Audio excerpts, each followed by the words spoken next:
La clase anterior, en la sesión anterior, estuvimos trabajando con algunas de las palabras que les había encargado para que analizaran y viéramos justamente, bueno, primero, el primer objetivo era que pusieran en práctica este procedimiento que podemos usar en morfología para analizar las palabras en sus morfemas constituyentes, que es hacer la comparación de cada uno de los morfemas que nosotros hipotetizamos que están en la palabra con otras que contienen, que nosotros creemos que pueden contener también ese morfema, y a partir de esa comparación ir extrayendo, ir comprobando si efectivamente nuestra propuesta es así.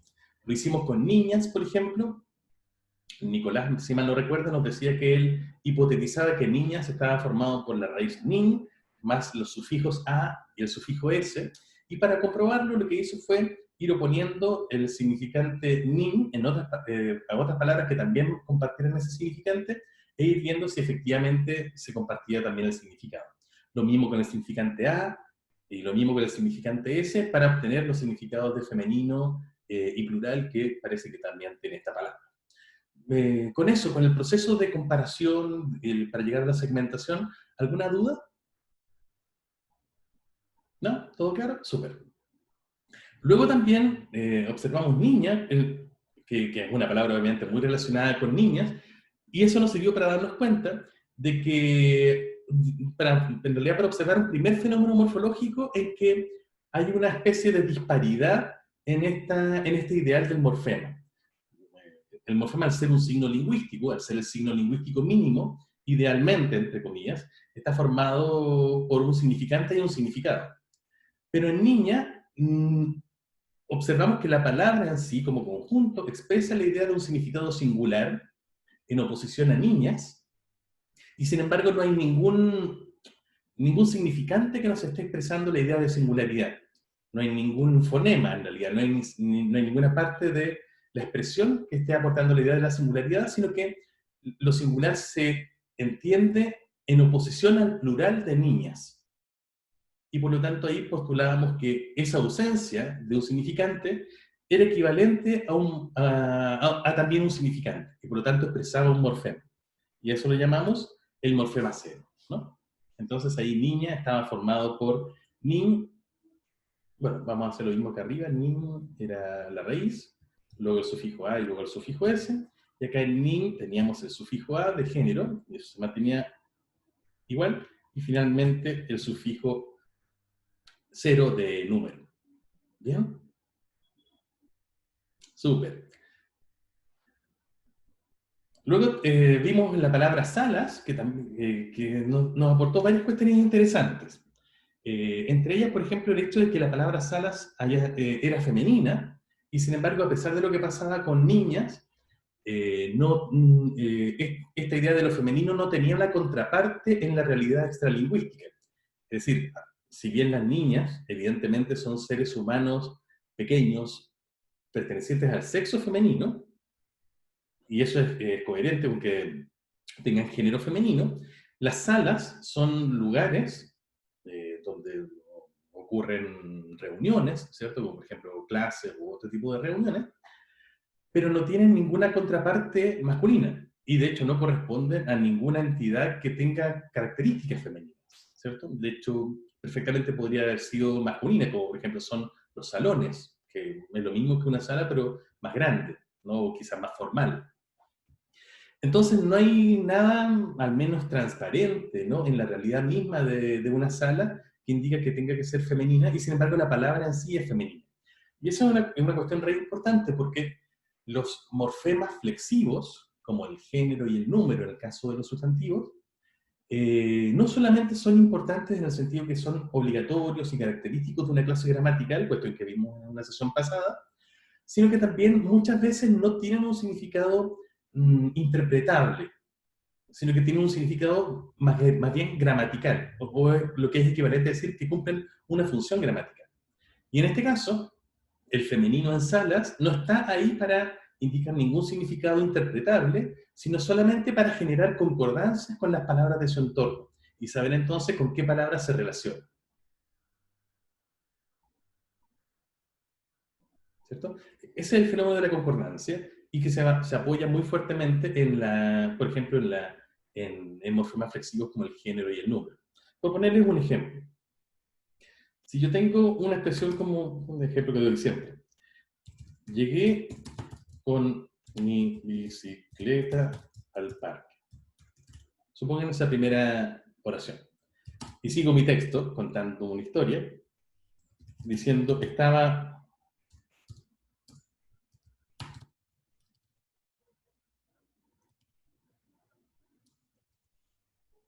Perdón, eso.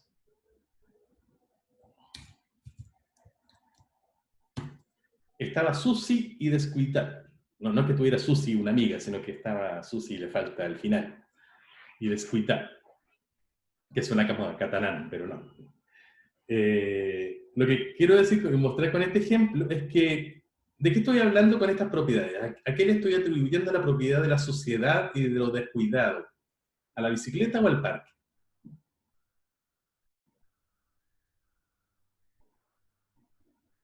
Martina dice que a la bici, y Antonia nos dice que al parque. Lo diga también que al parque. En realidad, depende. Puede ser a cualquiera de las dos, ¿cierto? Si yo tengo, estaba sucia y descuidada, claro, llegué con mi bicicleta al parque, estaba sucia y descuidada, claramente estoy hablando de la bicicleta, ¿no? ¿Sí? Sí, es evidente, ¿no?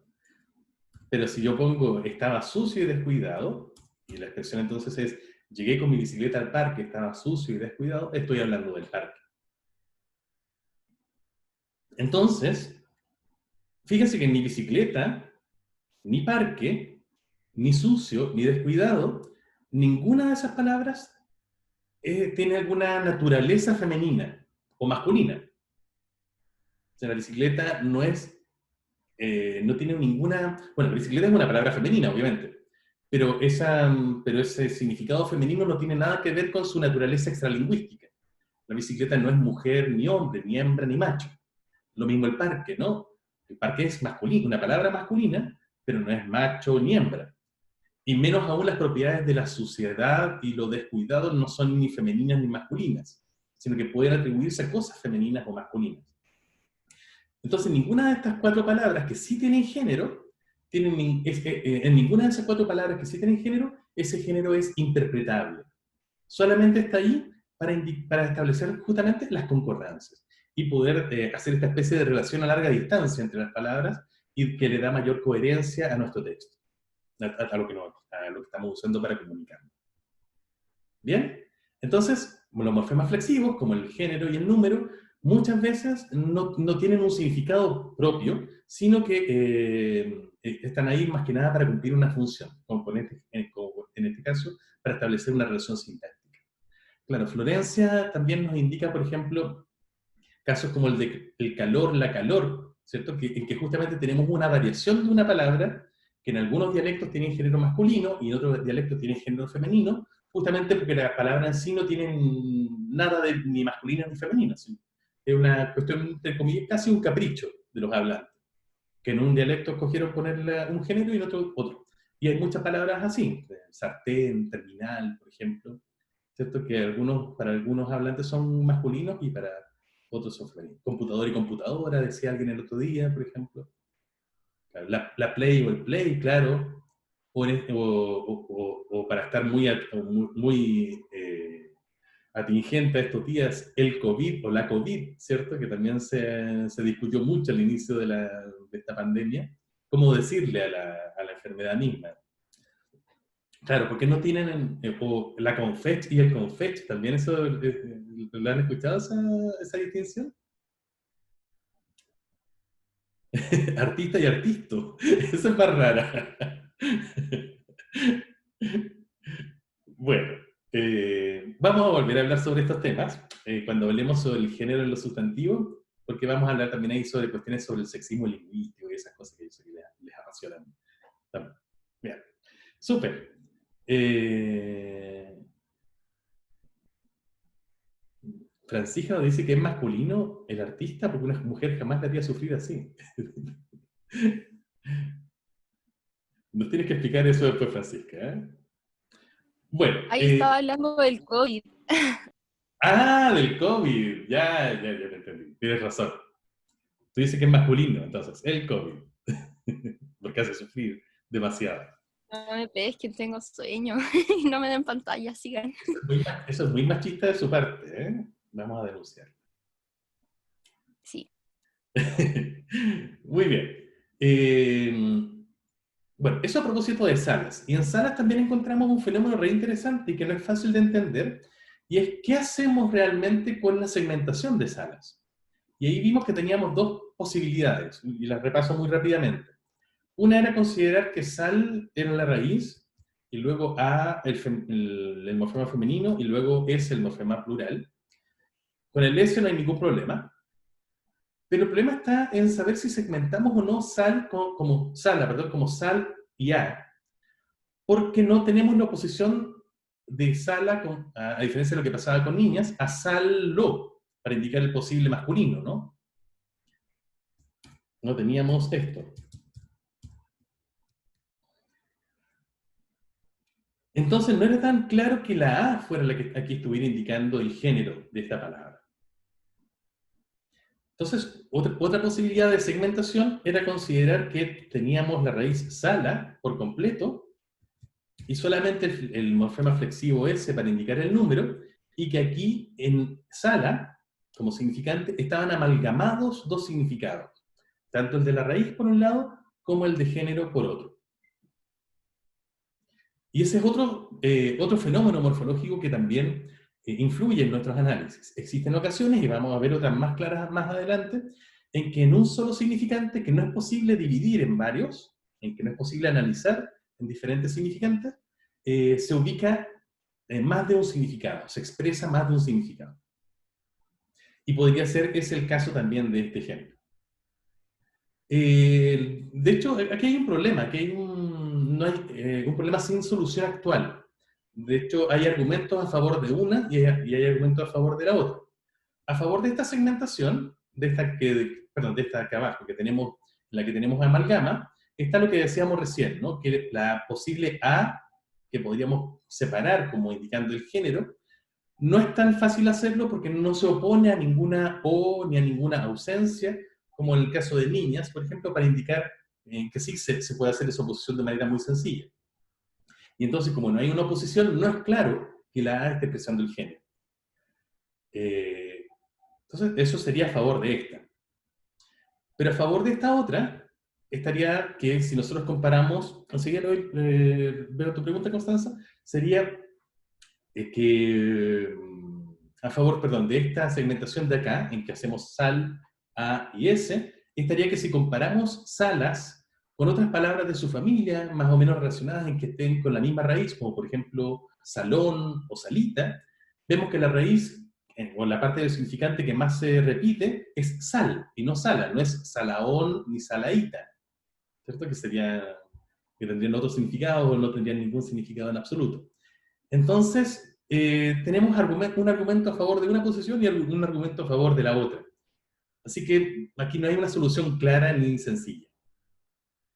Ah, Constanza justamente preguntaba eso, ¿qué otras palabras? No hay muchas en realidad, pero al menos salón, salita nos puede servir, y nos damos cuenta de que ahí la raíz que se repite es sal, no sala, ¿no? Así que es un problema. Esto no está resuelto, de hecho, así que no se preocupen en términos de prueba o cosas así, no les voy a pedir que lo resuelvan ustedes ahí. Lo importante es que vean que existen las dos posiciones y cada una tiene un argumento a su favor. ¿Bien? Eso. Hasta ahí el repaso. ¿Alguna pregunta con todo lo que vimos de segmentación, morfemas flexivos y significados gramaticales, morfema cero y amalgamas? ¿No? Súper, ya. Sigamos entonces. La siguiente palabra que quería que segmentaran era misil, que a algunos de ustedes ya les daba dolor de cabeza, decían desde el principio. Cuéntenme, ¿quién quiere ofrecernos su hipótesis de segmentación de misil y cómo llegó a ella?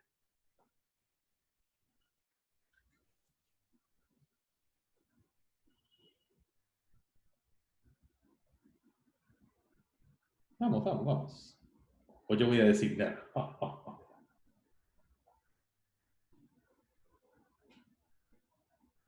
Estaba difícil, sí.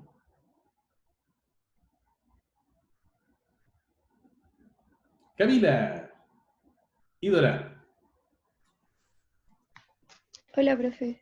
Hola Camila, cuéntanos. ¿Cuál es tu propuesta de misil? Ya. Es que tengo dos, la verdad. Tienes dos hipótesis. Eh, sí, Veamos. ya. Es que misil solo lo pude oponer a misiles, Ok. como siguiendo la misma palabra Claro, para que sería, encontrar la claro, raíz. Y llegué a misil completo como la raíz. te queda entonces misil completo como la raíz. Esa es tu propuesta. Muy bien. Sí. Esa sería la... Después puse que morfema cero, ¿Ya? ¿Como sufijo? sí, como sufijo. Y ese sería el número singular Número singular. en oposición a misiles En oposición al y misil. o a- Perfecto, que era la sí, posición que hicimos acá arriba. Muy bien. que no sería solo como la S, sino que el S. Sí, buen punto, ¿cierto? Que en misiles, y vamos a ver eso enseguida, Ujú. la palabra misiles estaría formada por misil, que es la raíz, y el sufijo es, ¿no? Que indica el número plural. Dejémoslo apartado un segundito de eso para tratarlo en un segundo, pero está muy interesante. ¿Algo más para misil, Camila? Ya, y el género ¿Cuál es el lo género, amalgamé a masculino, porque sería el misil, no. cierto? Porque si lo usamos en un contexto, si lo usamos en una cláusula, sería un misil peligroso, por ejemplo, un misil Ujú. explosivo, y nunca una misil explosiva, ¿cierto? Eso que sería gramatical, ¿cierto? Lo entienden todos, ¿cierto? Misil, la palabra en sí, no tiene su contraparte de la realidad, no es masculina ni femenina, no es macho o hembra. Sin embargo, la palabra en sí tiene género masculino porque genera concordancias que son masculinas. Perfecto, entonces tienes toda la razón. Misil es una palabra masculina en cuanto al género. Eh, Sí, y no había una contraparte como misilas o algo así. pero acá probablemente el problema es más fácil que el que tuvimos con Salas, ¿no? Porque acá, de hecho, si tenemos otras palabras que forman parte de esta familia con misil, que podría ser misiles, no hay muchas más en realidad. Misilazo podríamos decir que es como el golpe dado por un misil. O, no se me ocurre tampoco mucho, ¿no? Pero claramente ahí misil parece que se mantiene como la raíz. Misilería nos propone Ludvika, en que también tenemos misil por completo. Así que aquí, ¿cuál podría ser una solución para... ¿Dónde va el género entonces? ¿Dónde lo ubicamos? No puede ser en una A, ¿cierto? Que era el problema que teníamos con Sala, porque no es misila. O no puede ser en una O tampoco, no hay ninguna oposición posible. ¿Dónde podríamos ubicar el género de misil? En la raíz, porque los otros también sería Exacto. masculino. Entonces, en la raíz podríamos ubicar el género masculino, perdón, de misil, y este caso correspondería, un caso, pues sería un caso muy claro y mucho menos discutido que en comparación con el de Sala que teníamos antes, de un caso de amalgama, ¿no? En que en el significante misil se ubica tanto el significado raíz como el significado del género masculino. Súper, muchas gracias Camila, estoy muy de acuerdo con tu propuesta.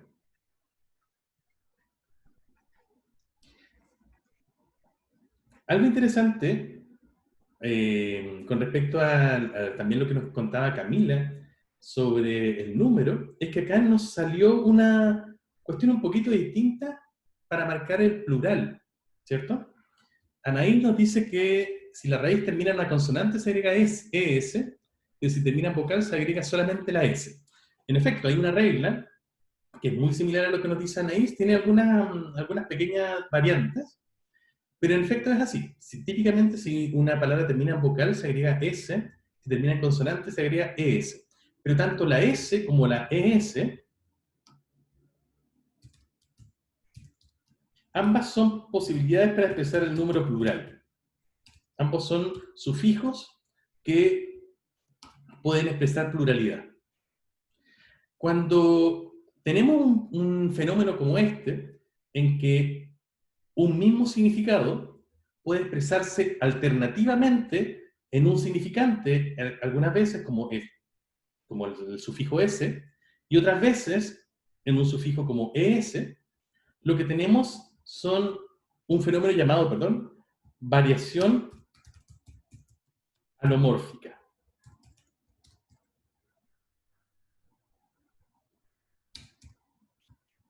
O para los amigos, alomorfía.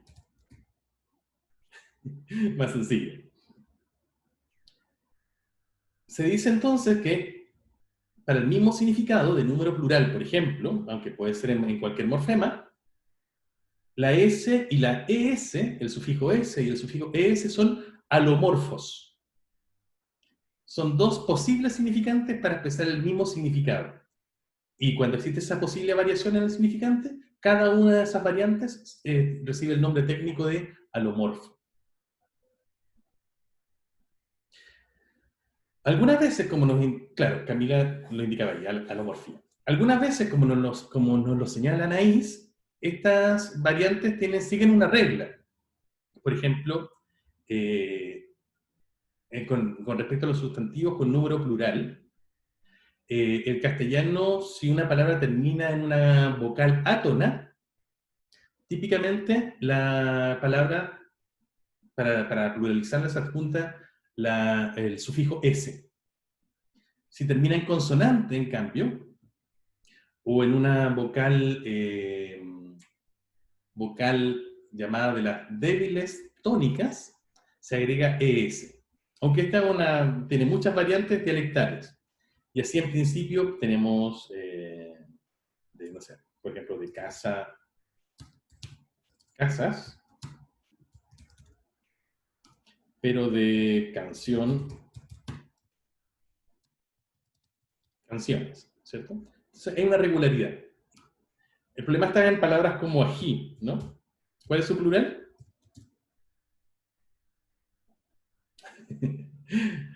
Claro. En principio, en español formal, es ajíes. Por eso decía que había una pequeña excepción a lo que nos estaba indicando Anaís. Cuando se supone, en el español más formal, de nuevo, que cuando una palabra termina en una vocal débil o vocal cerrada, es decir, la I o la U, tónicas, se agrega la ES y no la S. Por lo tanto, deberíamos tener ajíes. Sin embargo, lo más habitual es que en muchos dialectos, y el español de Chile es uno de esos dialectos, las vocales tónicas y átonas dan un poco lo mismo para estos efectos y la gente habla de ajís. ¿Cierto? O incluso, ¿no? Hay gente que habla de ajíes, o mucha gente, incluso para evitarse problemas, habla de los ají. Entonces ahí se ha producido un interesante fenómeno también con respecto a la variación del número, a la expresión del número en estos casos en particular. Bueno, por eso lo vamos a dejar un poquito apartado, porque a pesar de que es muy interesante, a cada paso en realidad estamos descubriendo cosas interesantes. Así que, pero en esencia existe esa variación. Se puede usar la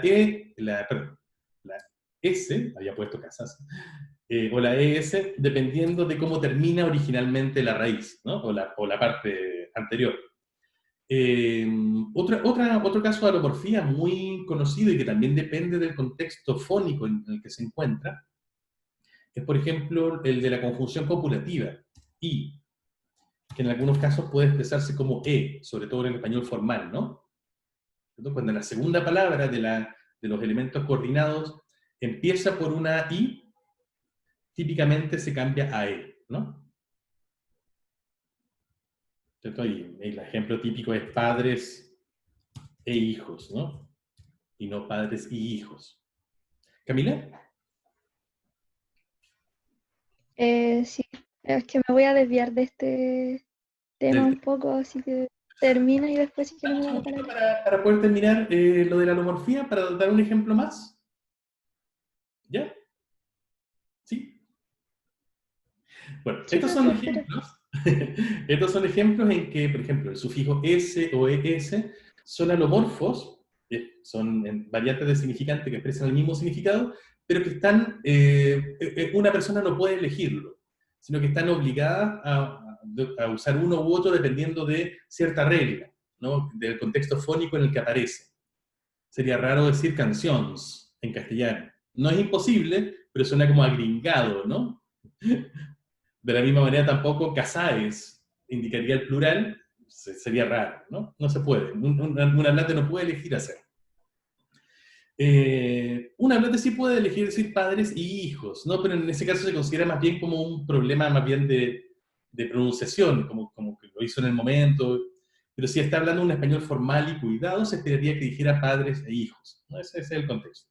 Sin embargo, hay ciertos alomorfos donde el hablante sí puede escoger. Por ejemplo, los sufijos diminutivos, los que indican una realidad más pequeña o a la que yo veo con más afecto. Por ejemplo, yo puedo escoger decir, por ejemplo, no sé, un perrito, ¿cierto? O un perrillo, o en otros dialectos un perrico, claro, o como dice Anaís, un trabajillo, un trabajito. Es decir, tengo variantes, it, ich, ik, que en algunos casos dependen del dialecto en que yo me encuentre, pero que en principio son opciones que tiene el hablante y que podría escoger una u otra. Nunca es tan libre, ¿no? Hay algunas que son más frecuentes y otras menos frecuentes, pero ahí en principio hay mayor variabilidad, es más opcional. Y esas son también variantes alomórficas, ya que los tres it, ich, ik, esos tres sufijos indican el mismo significado, la idea de diminutivo. Eso, solamente eso para señalar esto de la alomorfía o variación alomórfica. ¿Alguna pregunta antes de darle la palabra a Camila? Bien, Camila, cuéntanos. Y ahora sí, es que quería saber si el género, cuando no lo encuentro como en la O, la A, siempre se va a amalgamar a la raíz o es posible que se amalgame a un sufijo, por ejemplo, a un Oh, sufijo que no sea la A o la O. qué buena pregunta. Mira, de hecho, voy a usar un ejemplo que dio, creo que fue Anaís hace un ratito. No, Ludvika nos daba el ejemplo de misilería.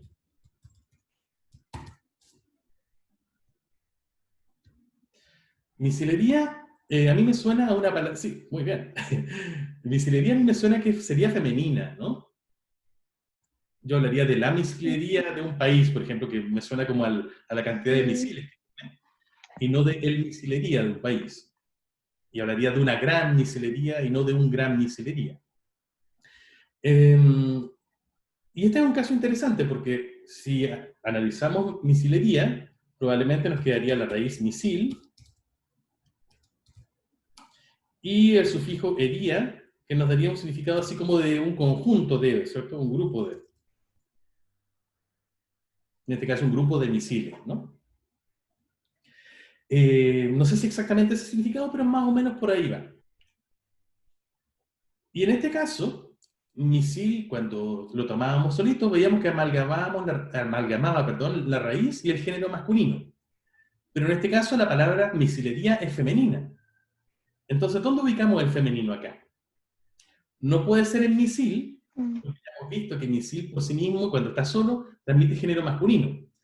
Así que, Camila, como tú intuyes muy bien, parece ser que la mejor opción en este caso sería considerar que la amalgama aquí se da en este sufijo, que ería indica tanto un grupo de algo como también el género femenino. Y eso es interesante porque se puede también contrastar con otras palabras que tienen ería, y diríamos, y si esta hipótesis es cierta, todas las palabras que terminan en ería y que dan también este significado como un conjunto de, también deberían ser femeninas, como mercadería, que es la mercadería, ¿cierto? De cosas sí. mercado, un conjunto de cosas de mercado. La cuchillería, por ejemplo, que es el conjunto de los cuchillos, de los cubiertos, que también es femenina. No sé dónde más tenemos Estaba hería. pensando Cafetería, que en el stand, ¿no? ¿Perdón? Perdón, que en el estante, poner estantería también la transforma.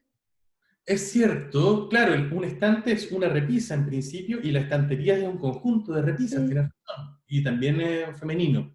Entonces, parece que sí, ¿no? sí, Así que aquí tendríamos una hipótesis que al menos se ve refrendada con los hechos y en los que, veríamos que es más bien el sufijo de guía el que lleva tanto significado de grupo de algo como también amalgamado junto con él el significado de género femenino. ¿Bien? sí. Gracias.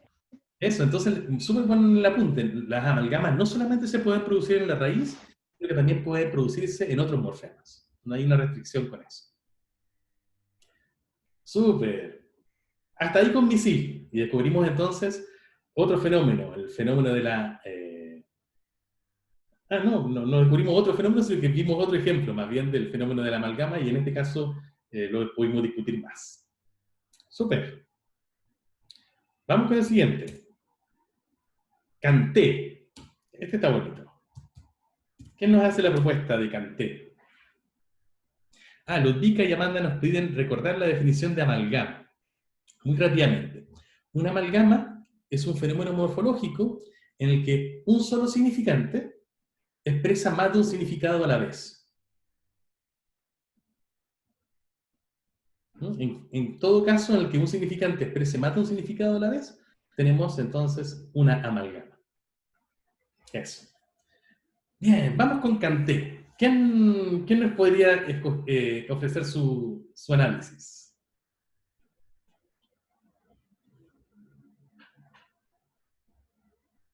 Constanza, súper. Ya, Dale, dale. Dale. ya, yo lo puse como primero Kant, o sea, C-A-N-T, Claro, la raíz. como la raíz, ujú, Que es un ya que se filósofo. podría encontrar, porque lo podríamos encontrar en palabras como cantará, cantó, cantaba. Perfecto. Y ahí hagamos al tiro la comparación. Canta, ¿cómo era? ¿Cantó? Cantará, ¿Cantará? sí, y cantó y cantaba. Cantó, canta. Perfecto, súper. Y en efecto, estas tres comparten la idea de emitir sonidos armoniosos por la boca, ¿cierto? Y las tres comparten también la parte del significante que es cant, ¿no? En las cuatro en realidad, Sí, canté, cantará, cantó y cantaba, comparten a cant como parte del significante y también como parte del significado la idea de emitir ruidos armoniosos. Súper. Así que estoy sí, de y acuerdo. la E con tilde, puse que se refería como a pasado. Perfecto, indica pasado. ¿Y Ujú, cómo podría comprobar esa y hipótesis, Constanza? porque como en palabras que dicen bailé, suspiré, salté. Perfecto, bailé, suspiré, perdón, Ujú, y eh, salté. salté. También tienen la idea de pasado y también en las tres se expresa, comparten el significante como sufijo, ¿no? Después de la raíz. Súper, muy bien probado. Excelente. ¿Algo más, Constanza? ¿Hasta ahí? Sí, es que el problema estaba cuando, o sea, como el tema del plural, siento que cambiaba todo porque tendría que ser como cantaba, entonces ya como que Cierto, no sabría cómo poner el tema de plural singular, entonces como, tienes razón. y Bueno, ahí, aquí ¿quién nos podría ayudar con esto? ¿Alguien que haya también resuelto o tenga alguna hipótesis para resolver este problema de que nos habla Constanza? ¿Alguien más se enfrentó a ese problema y cómo lo resolvió? Porque hasta aquí, con todo lo que dijo Constanza, estoy de acuerdo y lo prueba bien.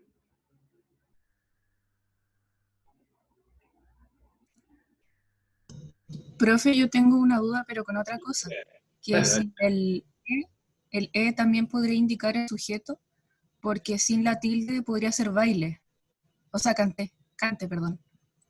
Muy interesante lo que estás indicando, Ludvika. Claro, es que la E y la E, digamos, es decir, la E tónica y la E átona son dos fonemas distintos en realidad. Claro, se pronuncian, se articulan de la misma manera, pero uno lleva una intensidad y un tono distinto de la voz, y el otro lleva una intensidad menor y un tono más bajo. Y por lo tanto son en realidad fonemas distintos, a pesar de que en la escritura eso no se note con tanta claridad, salvo con la rayita que le ponemos encima. Pero son dos fonemas diferentes, claro que sí.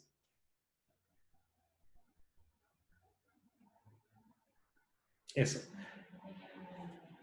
Bueno, volviendo al problema que nos plantea Constanza, es de hecho más complicado que, que lo que estábamos viendo hasta el momento de singular plural, porque aquí la oposición no es solamente uno frente a muchos, que digamos es la de singular plural, sino que canté se opone a cantaste, a cantó, a cantamos. Si estamos en España, a cantasteis y a cantaron. Es decir, aquí no solamente tenemos el singular y plural, sino que tenemos un concepto distinto que típicamente se llama la persona. En canté estamos en la primera persona, que es el yo, cantaste en la segunda, que es el tú, cantó en la tercera, que es el, ella, cantamos es la primera plural o cuarta, que es nosotros, en cantaste es vosotros, y en cantaron es ellos, ellas. ¿Cierto? Entonces, no es exactamente singular plural, sino que canté implica que ahí, aparte del pasado, hay un yo, que supone un tú, un nosotros, etc. Aquí en el chat hay varias opiniones. Y había una manita levantada, pero voy a leer primero las opiniones y enseguida le doy la palabra a quien... Claro, Yubitsa nos dice que puede ser una amalgama con E. No entendí muy bien cuáles serían los significados expresados ahí, Yubitsa. Ah, ignóreme eso, perdón, ya. Y Ludvika nos dice canta. Ay, pero no lo entendí. Había una manita levantada, a ver si entiendo mejor oralmente. Era yo, profe, pero iba a decir lo mismo que la Yubi, que quizás pensé que podía amalgamarse como a la E con el pasado y poner el singular ahí, pero no sé. Pero ¿cuál sería la propuesta? No la entendí muy bien. Dale de nuevo, Martina. Como que se amalgame el significado de singular en la E que pusimos pasado, que sea como pasado y singular, porque esa es como la parte que cambia, como el sufijo que cambia, porque es como canté, ya, y te indica un pasado y como singular. Después, cuando cambia a un haste, cambia eso. El o también cambia, como que ahí cambia la persona o la cantidad de personas y el tiempo. Entonces, por eso pensé. Que podríamos hacer esto en todas estas otras formas de la conjugación de este verbo, ¿no? Mantener la raíz cant y que la E indique pasado y que además indique no exactamente el plural o singular, sino la persona, ya sea yo, tú, él, nosotros, etc. Me parece una muy buena solución, claro, y aquí canté, entonces, expresaría a la vez el pasado, que también se expresa en cantaste, cantó, cantamos, pero también expresaría la idea de yo, o también llamado primera persona. Y efectivamente nos enfrentaríamos entonces a otro caso de amalgama, en que claramente no hay posibilidad de segmentar la E en dos significantes distintos, ni tampoco hay ceros que sean claramente oponibles a otros, ¿ya? ¿Cierto?